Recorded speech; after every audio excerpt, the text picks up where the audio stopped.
$500,000, Dad. Tomorrow. Olivia's voice sliced through the humid Miami air, her husband, Leo, nodding beside her like a vulture. They handed me papers detailing a reckless, entitled life I'd funded for too long. They expected a fight or instant surrender. They only got a calm smile and the one word that would make their perfect world collapse. Done. Before we continue, please subscribe to the channel and write in the comments what time it is, where you are now.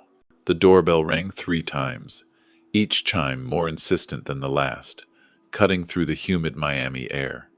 I didn't need to look. That specific, impatient rhythm belonged to only one person. Through the study window, the white Tesla Model S gleamed under the security lights, an obnoxious beacon of the lifestyle I had funded for far too long. I set down my bourbon, the oak and vanilla notes suddenly tasting like ash. Olivia only rang like that when she needed money. I walked through the marble foyer, past family photos that now felt like relics from another man's life. There she stood, a forced smile plastered on her face, the kind that never quite reached her eyes anymore. Leo loomed behind her, scrolling through his phone as if this visit was an inconvenient interruption to his very important day. "Daddy," Olivia threw her arms around me, the embrace lasting a beat too long. It felt calculated, a deposit of affection she planned to withdraw with interest momentarily. Leo brushed past me with a curt nod, his $1,000 loafers clicking against the marble as he headed straight for my leather armchair. My chair. He had documents spread across my coffee table before I'd even offered them a drink. He was conducting a hostile takeover, and I was the company. Olivia perched on the edge of the couch, her fingers nervously twisting the pearl necklace I'd given her for her 30th birthday. Her tell. She'd done that since she was 12, and denied breaking her mother's antique vase. "Let's cut to the chase, Richard," Leo said, not even bothering to look up. "We have a situation." Richard, not Dad, not even Mr. Adams. The lack of respect was a physical blow. I gripped my glass tighter, the ice cubes clinking softly. "Daddy," Olivia's voice pitched higher, another tell. "You know we wouldn't come to you unless it was absolutely necessary. It's a tech venture. Revolutionary, really." "How much?" I interrupted. The grandfather clock in the corner ticked through 3 seconds of heavy silence. Leo leaned back in my chair, the leather creaking under his weight, a sound that had always been mine alone. "It's really not that much, considering your assets. $500,000. We need it in our account by noon tomorrow. $500,000. The words hung in the air, thick and suffocating. My migraine, the one that always started behind my left eye, began its familiar throb. This wasn't a request. It was an invoice. I started, but stopped. Memories flashed teaching her to ride her bike in South Point Park, her graduation from UM, walking her down the aisle. Had that girl ever really existed? "We wouldn't ask if we had any other option," Olivia said, dabbing at her eyes, though I noticed no actual tears. "The mortgage on the Coral Gables house, the kids' schools. I knew. I paid for those schools directly. I'd also made the down payment on that house. $200,000 that was meant to be a one-time gift." Leo stood, walked to my bar without invitation, and poured himself 3 fingers of my 25-year-old Macallan. "These aren't bank people we're dealing with, Richard. They're serious individuals. We'd hate for this to affect your reputation at the Lagorce Country Club." There it was. The threat. Not even veiled. My vision blurred for a second as the migraine exploded across my skull. I looked at my daughter, her face a mask of calculated concern. I looked at her husband, a parasite in a designer suit. And in that moment, years of resentment crystallized into cold, hard clarity. I took a slow, deep breath, letting the silence stretch until it was uncomfortable for them. I pushed the pain of the migraine away, replacing it with a singular focus. The plan, the one I had hoped I would never have to use, was now active. "All right," I said, my voice unnervingly calm. "Noon tomorrow." The relief on their faces was immediate and sickening. They mistook my exhaustion for surrender. They had no idea they had just walked into a trap they'd spent the last decade setting for themselves. The moment the Tesla's taillights disappeared around the corner onto Old Cutler Road, the mask of calm indifference fell from my face. I stood motionless for a full 30 seconds, the silence of the villa pressing in on me. Then, I moved with a purpose I hadn't felt in years. The migraine was still a dull throb, but it was now fuel, not a distraction. I walked directly to my study, ignoring the half-finished bourbon, and picked up the secure line on my desk. It rang only once. "Eleanor," I said, my voice devoid of emotion. "Richard," her voice was as crisp and professional as ever, even at this late hour. "From your tone, I assume the inevitable has happened."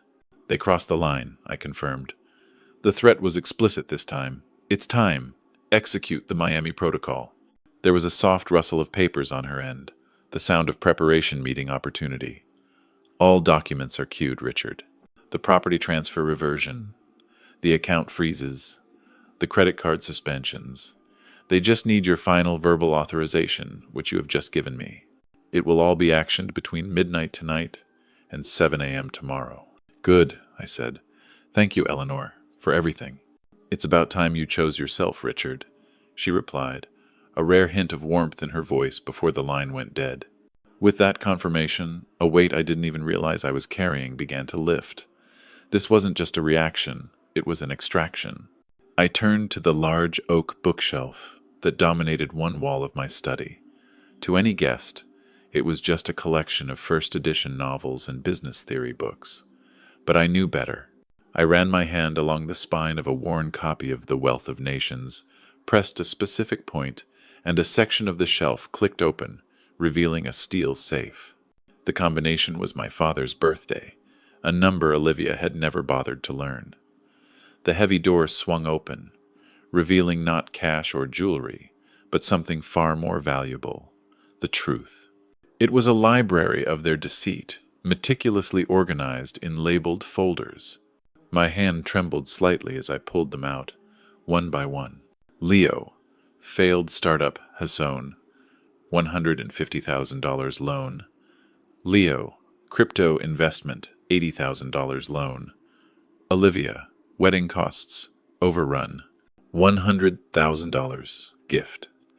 There were dozens of them, a paper trail of entitlement stretching back nearly a decade. I found the file labeled Olivia, Instagram versus Lebanon. Reality, filled with dated printouts of her lavish vacations, designer purchases, and $500 dinners, all posted during times she claimed to be struggling. Then there was the thickest folder, the one simply marked, "The Final Option." Inside were Brandon's signed promissory notes, each one swearing it would be the last time. There were transcripts from security recordings I'd installed years ago not to spy, but to protect myself, capturing conversations where they mocked me as the family bank and the walking ATM of. At the very bottom of the safe, I found a small, faded photograph of Olivia at 7 years old, her smile wide and genuine, missing 2 front teeth as she held up a fish she'd caught at the pier. For a moment my resolve wavered. This was the girl I was doing this for, the one buried so deep beneath layers of greed and arrogance I wasn't sure she still existed. But I knew I had to destroy the monster to save the child. I gently set the photo aside. It would not go in the box. I laid the folders out on my desk. The evidence was overwhelming, a financial and emotional indictment. They wanted $500,000 by noon. Instead, they were about to receive an audit of their souls. The papers lay spread across my mahogany desk like an autopsy of a failed family. Each folder was a scar, each document a fresh wound. For a moment, I felt the familiar pang of a father's grief. Then, I remembered Leo's smirk and Olivia's practiced tears, and the grief hardened back into resolve. This was not an act of cruelty. It was an act of survival. Mine. I went to the garage and found what I was looking for. A standard Amazon box, unremarkable in every way. The irony was perfect. For years, they had treated my home like a warehouse, ordering their lives on my dime.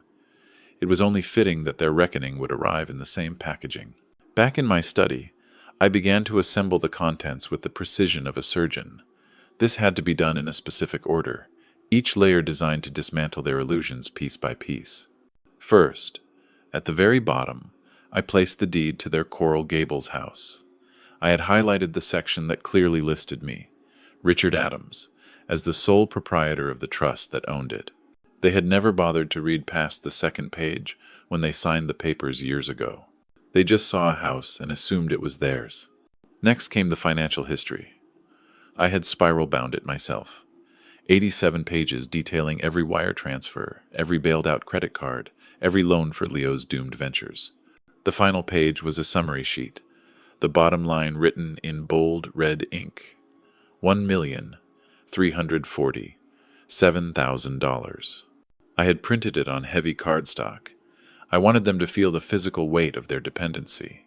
On top of that, I layered the betrayal. The printed screenshots of Olivia's text messages to her friends, calling me a walking ATM and too pathetic to say no. The glossy photos of Leo at the blackjack table at the Seminole Hard Rock last Tuesday, the timestamp clear, his face a mask of desperation. The promissory note he'd signed last December, swearing on his children's future that it was the absolute last request. Finally, I added the two items that would leave no room for argument. First, the legal notices Eleanor had prepared months ago, officially terminating Olivia's access to all family trusts and accounts. And second, the instrument of their immediate downfall, the small black USB drive. It contained the high-definition security footage from tonight. Their entire performance, the entitlement, the lies, the threats, all captured and preserved. On a plain white note card, I wrote a single sentence. You wanted $500,000 by noon. Here's the accounting of your inheritance. I placed the note on top of the pile. The packing tape screeched as I sealed the box, the sound echoing in the silent house. It felt final. I looked at the clock. It was 4:30 a.m. My flight was in 2 hours. I carried the box, surprisingly heavy, to the front porch. I placed it squarely in the middle of the wicker table where they would be sure to see it. The sky over Miami was beginning to lighten, shifting from inky black to a soft, bruised purple. A new day was coming. For me, it was the first day of my new life. For them, it was a day of judgment they never saw coming. I took one last walk through the silent house. It wasn't a home anymore. It was a museum of bad investments, both financial and emotional. In the hallway, I stopped in front of the large, framed family portrait we'd taken 5 years ago. Olivia's smile looked genuine then. Or maybe I had just wanted to believe it was. I lifted the heavy frame off the wall, turned it around so its blank canvas back faced the room, and rehung it. It seemed more honest that way. In my bedroom, I removed my University of Miami class ring, the one Olivia used to play with as a child. It went into my travel bag. I was leaving Robert Adams, the family benefactor, behind. I was just becoming Richard again. I chose the modest Lexus sedan for the drive, not the Bentley. The Bentley was a car Olivia talked about as hers, part of the inheritance she was already spending in her head. Let the dealership manager, Jake, decide what to do with it. The streets of Coral Gables were empty in the pre-dawn quiet. As I drove towards Miami International, my phone began to buzz. Olivia, then Leo, then Olivia again. They were probably getting nervous, wondering why I was awake so early. I let it buzz, each unanswered call a small act of rebellion, a brick being laid in the new wall around my life. The airport was beginning to stir. I checked my 2 bags, everything I needed, everything I truly owned, and headed for security. Standing before the trash bin just outside the checkpoint, I performed my final ritual. I powered off the phone, ejected the SIM card, and snapped the small piece of plastic between my fingers. The 2 halves fell into the darkness of the bin, along with a decade of obligations. Seated in first class, the quiet hum of the cabin was a welcome balm. I was beginning to wonder if you'd chicken out. I turned. Eleanor sat in the seat across the aisle, looking as composed as ever, a knowing smile on her face. You didn't think I'd let you handle this chaos alone, did you? Besides, the condo next to yours in Costa Rica had a lovely view. I bought it 6 months ago. I could only laugh. Of course she had. For 25 years, Eleanor had been 10 steps ahead of everyone, including me. Her presence wasn't a surprise. It was a confirmation. This wasn't an escape. It was an alliance. The captain's voice announced our imminent departure. As the plane accelerated down the runway, pressing me back into the leather, I felt a lightness I hadn't experienced since before Olivia was born. I wasn't running from anything. I was flying towards everything. Miami shrank below us, a glittering carpet of lights and bad memories. Somewhere down there, my daughter was sleeping, dreaming of the money she thought was hers. The flight attendant appeared with 2 glasses of champagne. Eleanor raised hers. "To new beginnings," she said. I clinked my glass against hers. "And to lessons that are long overdue." Below us, the sun broke through the clouds, painting the Caribbean Sea in shades of gold. It was 7 a.m. In exactly 5 hours, the lesson would begin. I learned what happened next the way a general watches a battle from a command tent secondhand, through cameras and reports, long after the dust has settled. James sent me the security footage 3 days later. I watched it on my laptop from the balcony in Costa Rica, the peaceful sound of Pacific waves serving as a surreal soundtrack to my daughter's unraveling. The timestamp showed 12 p.m. on the dot. As if on cue, the white Tesla pulled into my driveway with the unearned confidence of royalty arriving at a coronation. The camera angle from the porch captured them perfectly. Leo was checking what James later confirmed were basketball scores on his phone, probably planning his next bet with my money. Olivia, in the passenger seat, was applying a fresh coat of lipstick in the vanity mirror, the same shade of defiant red she'd worn when she demanded her first car at 16. They walked to my front door as if they owned it.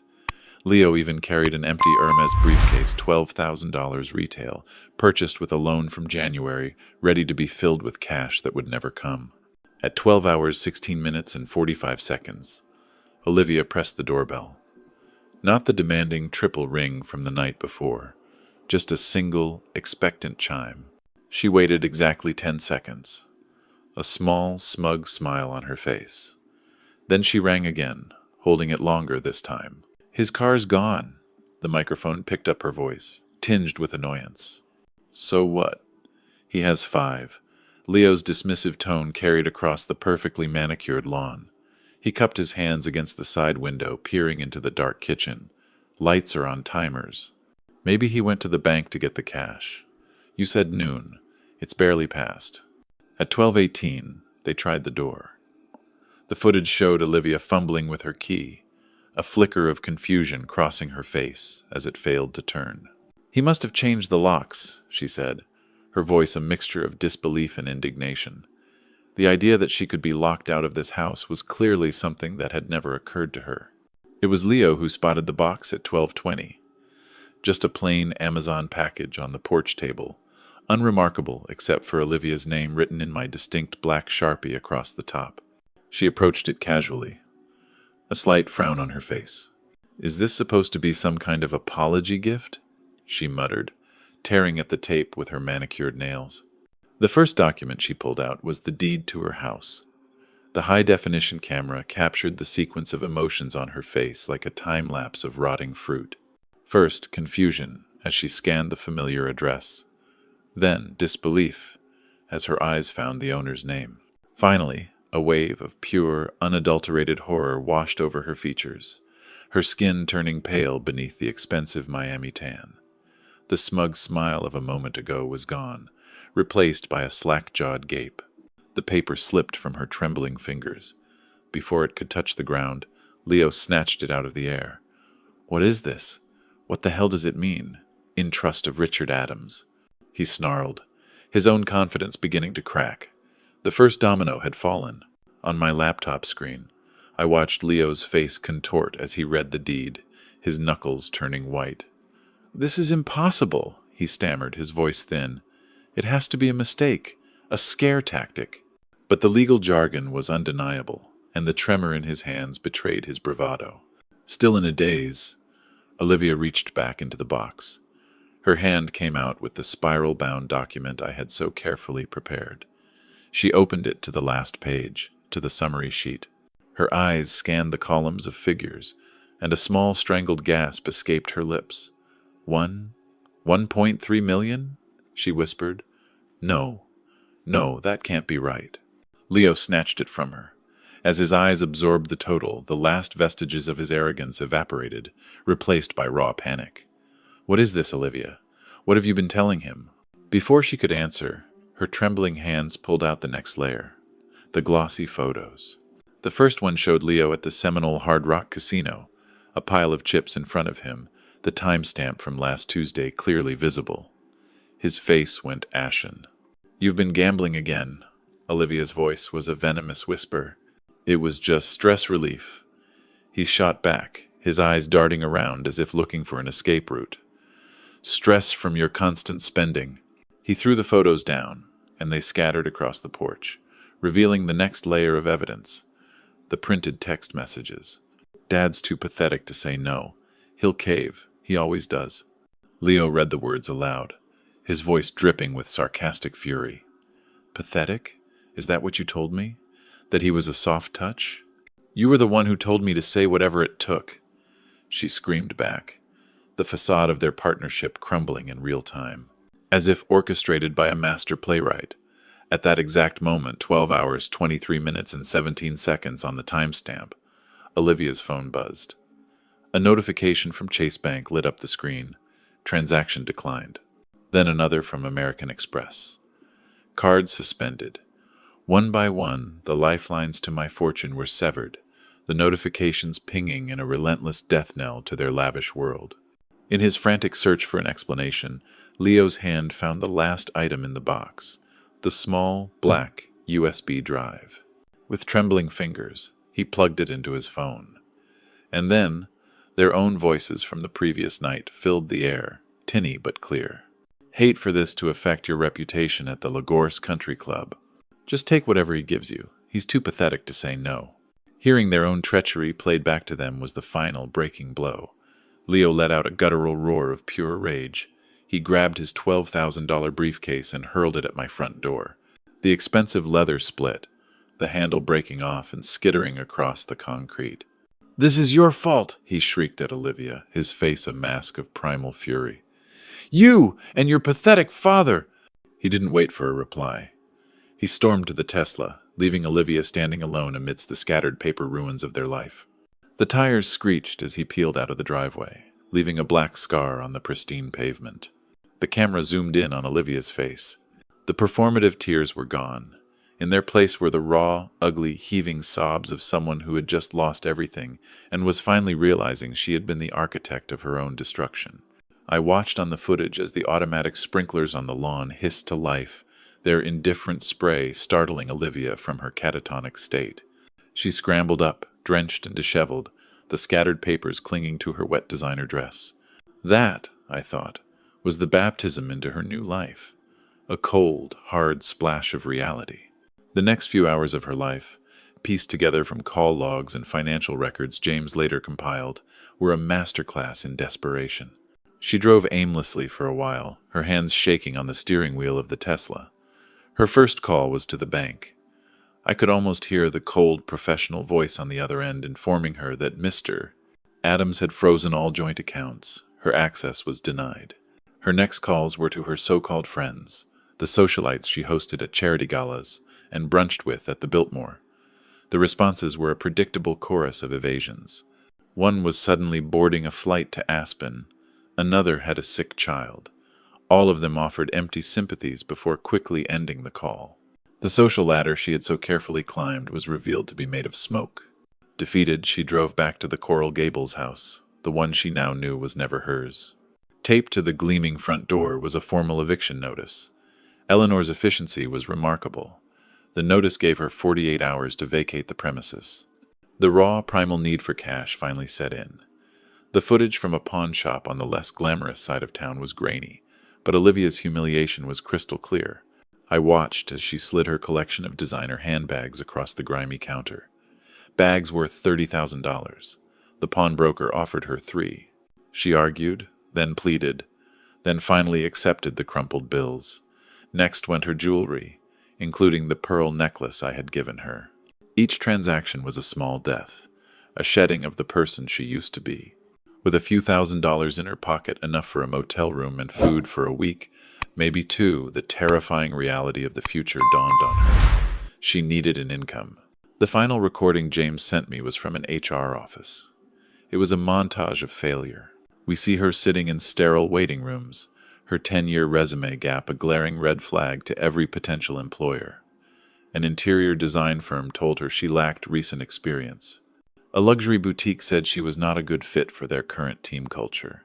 Finally, desperation led her to the one place she knew, the place where she had once been a queen, Nordstrom, at the shops at Merrick Park. Not as a customer, but as a supplicant. I watched the interview through the office's security camera. The manager, a sharp woman in her 40s whom Olivia had probably ignored a dozen times, looked at her resume with skepticism. "It says here you haven't worked in over a decade," the manager said, her tone flat. "I'm a fast learner," Olivia replied, her voice small but steady, "and I know the merchandise better than anyone." There was a long pause. I saw the manager weigh the risk. Then she slid an application form across the desk. $15 an hour, plus commission. You start Monday. Don't be late. Olivia took the form, her hands not even trembling this time. It wasn't a victory, but it was a beginning. Her first week at Nordstrom was a trial by fire. I saw the reports from James's investigators who spoke to her coworkers. The woman who once spent $10,000 in an afternoon now struggled to operate the cash register. She, who had judged countless sales associates with a flick of her wrist, now had to learn to fold sweaters with perfect creases and smile graciously at customers far ruder than she had ever been. Every corner of the store was a ghost of her past life, a painful reminder of what she had lost. She quickly learned a harsh lesson in economics. $15 an hour in Miami wouldn't even cover the rent on a decent apartment, let alone food and utilities. Panic set in again, a cold and familiar fear. It drove her to do something the old Olivia would have considered unthinkable. She started looking for a second job. That's how she ended up at a 24-hour diner off Calle Ocho, the kind of place she used to speed past in her Tesla. The manager, desperate for anyone willing to work the graveyard shift, hired her on the spot. It was there, under the harsh fluorescent lights that buzzed like angry insects, that she met Maria. Maria was in her 60s, with lines on her face that told stories of a life lived without safety nets. She moved with an economy of motion that spoke of decades spent on her feet. She watched Olivia struggle through her first shift, fumbling with the coffee pots and getting orders wrong. She didn't offer pity. She offered practical advice. "Stop holding the tray like it's a designer handbag it'll spill," she said, her voice raspy, "and smile like you mean it. These people don't care about your problems. They just want their eggs over easy." For the first time, someone was speaking to Olivia not as a princess to be coddled or a pariah to be shunned, but simply as a coworker. It was brutal, and it was exactly what she needed. With the eviction clock ticking, she found an apartment she could afford. James sent me the pictures. It was a 400-square-foot studio in Little Havana, above a bakery that started blasting salsa music at 5 a.m. The window air conditioning unit rattled like a dying man's last breath, and the shared laundry room in the basement smelled permanently of mildew. I watched the security footage from the building's hallway as she moved her life into that tiny room. It took her 3 trips, carrying 2 suitcases and 3 cardboard boxes. Her entire existence condensed.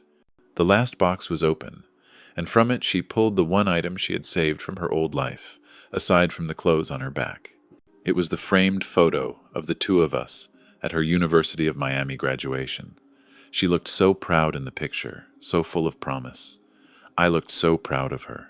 She drove a single nail into the water-stained drywall and hung the photo. It looked absurdly out of place in the bleak little room. She stood back, looking at it, the sole decoration in her new world. Her shoulders didn't slump in defeat. I watched on the screen as she straightened them, a flicker of something new in her eyes. It wasn't happiness. It was resolve. For 6 weeks, Olivia's life fell into a grueling rhythm. Nordstrom from 9 a.m. to 5 p.m., a hurried meal of rice and beans. Sleep from 7 p.m. to 10 p.m., the diner from 11 p.m. to 7 a.m. Repeat. James's reports painted a picture of pure exhaustion, but also, for the first time, consistency. She hadn't missed a single shift. One afternoon in June, after her shift at the department store, she checked the mail in her building's lobby. Amidst the usual junk mail and bills, There was a single cream-colored envelope. It was thin, almost weightless, but it felt as heavy as lead in her hand. The postmark was from Costa Rica. The handwriting was mine. Eleanor later told me what happened. Olivia didn't open it there. She clutched it to her chest all the way up the 3 flights of stairs to her apartment. Her hands were trembling so badly she had to try twice to get the key in the lock. She sat on her single stool, the letter unopened on her small table for a long time, just staring at it. She was afraid of what it might contain. More condemnation, more anger, or worse, complete indifference. When she finally opened it, this is what she read. My dearest Olivia, I'm writing this on a beach. A little girl here, about 7, reminds me of you. She is fearless and curious, and she expects the world to bend to her will. The difference is, she is also grateful. I don't blame you for the person you became. In many ways, I created you. Every time you cried, I wrote a check. Every time you demanded, I delivered. I thought I was loving you, but I was actually crippling you. Eleanor tells me you are working 2 jobs now. Good. Work teaches what inheritance never could, that money is a physical manifestation of time, effort, and sacrifice. Every dollar you earn now carries a weight my gifts never had. I needed to tell you about your grandmother, my mother. I was always too ashamed to tell you she was a waitress when she met your grandfather. I was ashamed of our humble beginnings, and now I am ashamed of my shame. She was the most dignified woman I have ever known. Her hands were rough, but her heart was kind. She would be proud of you today. I do love you, Olivia. I always have. But love without respect is just pity. Earn my respect. More importantly, earn your own. Dad. Eleanor said that Olivia read the letter 3 times. The first time, she cried silently. The second time, her body shook with deep, wrenching sobs. It wasn't the anger or self-pity I had seen on the porch. It was the sound of a heart breaking and healing at the same time. The letter wasn't an attack. It was an explanation. It was a confession not just of her faults, but of my own. For the first time, she saw my actions not as a punishment, but as a desperate, painful surgery designed to save her life. The story of her grandmother gave her own struggle a new context, a lineage of hard work and dignity she never knew she had. She didn't tear up the letter. She didn't throw it away. She folded it carefully, the creases aligning perfectly, and slid it into the pocket of her diner apron. From that day on, it never left her side. The words on the page had not given her money or comfort. They had given her something far more valuable, a reason. The letter changed something fundamental in Olivia. The reports I received from James noted a shift. Her exhaustion was still there, etched onto her face, but it was now overlaid with a quiet sense of purpose. At the diner, Maria noticed it first. You seem different, she said to Olivia one night while they were polishing silverware. Lighter, somehow. Olivia just touched the pocket of her apron where my letter was safely tucked away. I think, she said slowly, I'm just starting to carry my own weight. For a week, she carried a small, cheap notebook and a pen with her. During her 15-minute breaks at Nordstrom, she would write, then cross things out. In the dead hours of her diner shift, between 3 and 4 a.m., she would sit in a corner booth, staring at the blank page, trying to distill the whirlwind of emotions inside her into words. This wasn't a quick email or a text message. It was the hardest work she had ever done. It took her 5 drafts. The final version, written on plain white paper, eventually made its way to my post office box in Costa Rica, forwarded by Eleanor. I read it on the beach, the waves gently lapping at the shore, a stark contrast to the storm the letter described. Dad, she had written, and the use of that simple word, after months of anger, struck me first. I'm writing this at 3 a.m., between jobs. My feet hurt, my back aches, and I have never been happier.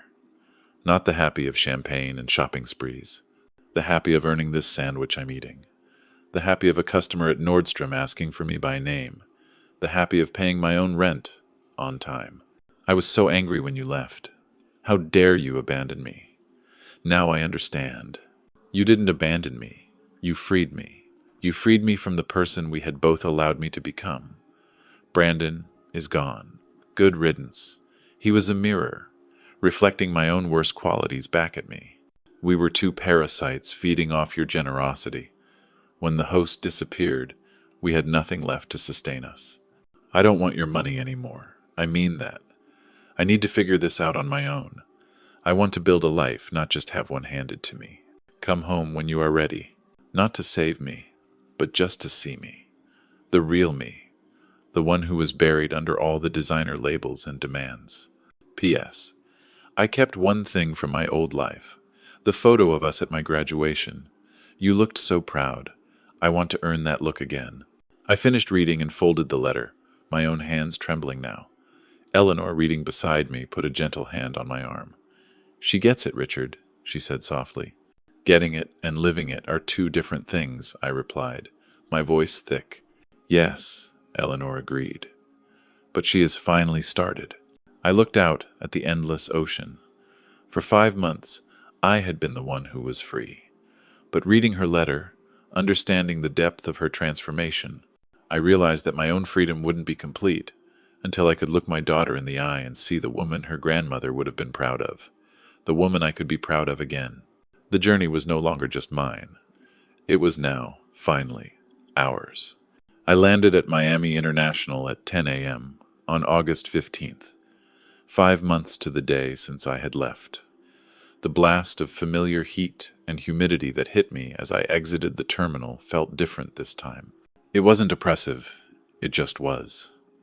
I was a changed man returning to a city that held the ghosts of my former life. My first act was a conscious choice. I walked past the black car services and rented a modest Toyota sedan. My second was checking into a Hampton Inn, not the Four Seasons. I was living the lesson I had forced upon my daughter. Comfort without excess. I spent a few hours driving. I drove past my dealerships, which were buzzing with a level of efficiency that made me proud of Jake. I drove past the old villa in Coral Gables. A new family's minivan was parked in the driveway, and a child's bicycle lay on the lawn. I felt no nostalgia, only a quiet sense of detachment. It was a property, not a home. At 4 p.m., I went to the shops at Merrick Park. Eleanor had confirmed Olivia's schedule. I stood near the fragrance department, partially hidden by a large display, and I watched. For 20 minutes, I just observed my daughter. The physical change was jarring. She was leaner, the soft edges of a life of leisure, replaced by the sharper lines of hard work. Her hair was pulled back in a simple ponytail, and her face, free of expensive makeup, looked younger and more honest than it had in years. But it was how she moved that truly struck me. She moved with purpose. I watched her approach an elderly woman who was struggling to try on a pair of shoes. The old Olivia would have impatiently pawned this task off on another associate. This Olivia knelt down, her expression patient and kind, and gently helped the woman with the straps. She wasn't performing, she was serving. She listened intently to the woman's concerns about arch support, her head cocked with genuine interest. She related to a young couple looking at sensible work shoes, laughing with them about finding something that was both professional and comfortable enough to stand in all day. She understood sacrifice now. She understood the value of a dollar earned through aching feet. A wave of emotion, so powerful it almost buckled my knees, washed over me. It was pride. A raw, fierce pride that eclipsed any I had felt at her graduation or her wedding. She wasn't just surviving. She was becoming someone. The woman her grandmother would have recognized. The woman I had almost given up on. Taking a slow, steadying breath, I stepped out from behind the display. I walked across the polished floor, my heart pounding a nervous rhythm against my ribs. I stopped a few feet from her counter. She was busy rearranging a display, her back to me. "Excuse me," I said, my voice sounding rougher than I intended. "I'm looking for a comfortable pair of walking shoes." She turned, a professional smile already forming on her lips. The smile froze, her mouth opened, but no words came out. For a timeless second, 5 months of pain, change, and hope hung suspended in the air between us. A dozen emotions flickered across Olivia's face in an instant. Shock, a flash of the old anger, a hint of fear, and then, finally, a quiet, weary resignation. A small, wry laugh escaped her lips. "Dad," she said, her voice barely a whisper. Then, managing a watery smile, she added, Of all the shoe departments in all the world, you had to walk into mine. Things change, I replied softly. Yes, she said, her eyes holding mine. They do. Our conversation was stilted, conducted in the coded language of strangers who knew each other too well. She showed me the features of a walking shoe with practiced professionalism, but her hands trembled slightly. I acted the part of a curious customer, but my eyes were busy cataloging the changes in her, the newfound confidence in her posture, the humility in her eyes. I get off at 6, she said as she rang up my purchase, applying her employee discount without my asking. Then I have my shift at the diner at 11. Can we talk? I'd like that. I can't afford to take you out for dinner, she said, the admission both painful and proud, but I can cook. I followed her beaten-up Honda to Little Havana. The journey from the pristine luxury of Merrick Park to the vibrant, noisy chaos of her neighborhood was a journey between two worlds. I climbed the 3 flights of stairs behind her, my heart heavy with a mix of guilt and hope. The apartment was exactly as the investigators' photos had shown, tiny but immaculate. She had 1 chair and 1 stool. She gave me the chair. It's not much, she started to apologize. It's yours, I said, cutting her off gently. That makes it everything. We cooked pasta together in her cramped kitchen, the movements awkward at first, then settling into a forgotten rhythm from her childhood. We didn't talk about the box, or the money, or Leo. We talked about the weather in Costa Rica, about her difficult customers, about Maria at the diner. It was over the simple meal, eaten on plastic plates, that she finally broke the silence. I hated you, she said, not looking at me. I mean, I really hated you. There were days I wished you were dead. I know, I replied, my own voice thick with emotion. How could you leave me with nothing? How could I not? I countered softly. Olivia, leaving you with everything was killing you. It was killing both of us. Silence settled between us, not uncomfortable, but necessary. Finally, she looked up, and for the first time, I saw the daughter I had missed for so long in her eyes. You were right, she whispered. I was a terrible person. You were a spoiled child in a woman's body, I corrected her. There's a difference. Spoiled can be outgrown. When it was time for her to get ready for her diner shift, I pulled an envelope from my jacket. She flinched, a look of disappointment crossing her face, thinking it was money. This isn't a rescue, I said quickly, placing it on the table. It's an investment, a business proposal. After I left, Olivia sat with that envelope on her table for an hour. She later told me she was terrified to open it, convinced it was some kind of trick, a final test, or just charity disguised as a job.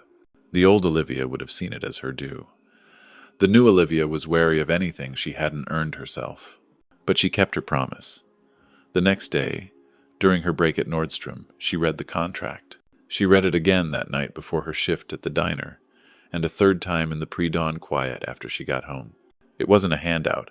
It was a detailed proposal for a new foundation, funded by me, dedicated to teaching financial literacy to young adults from privileged backgrounds.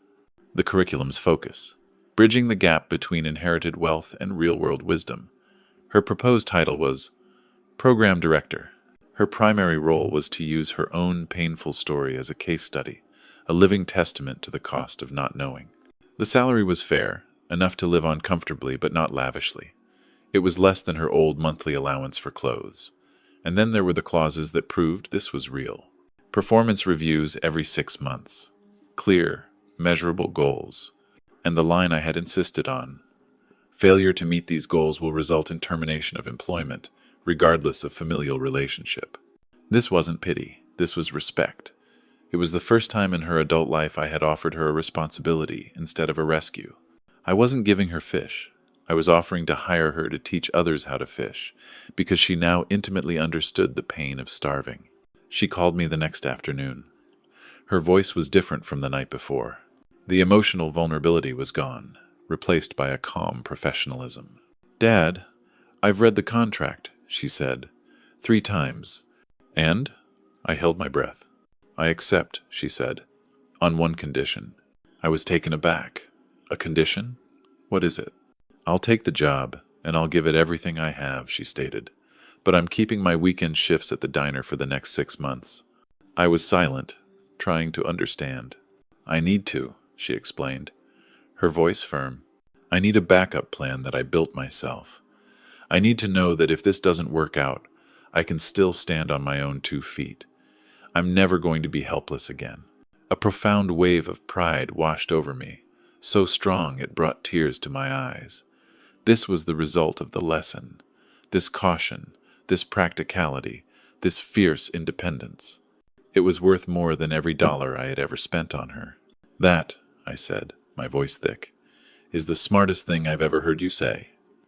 It's a deal." She came to my hotel that evening to sign the papers.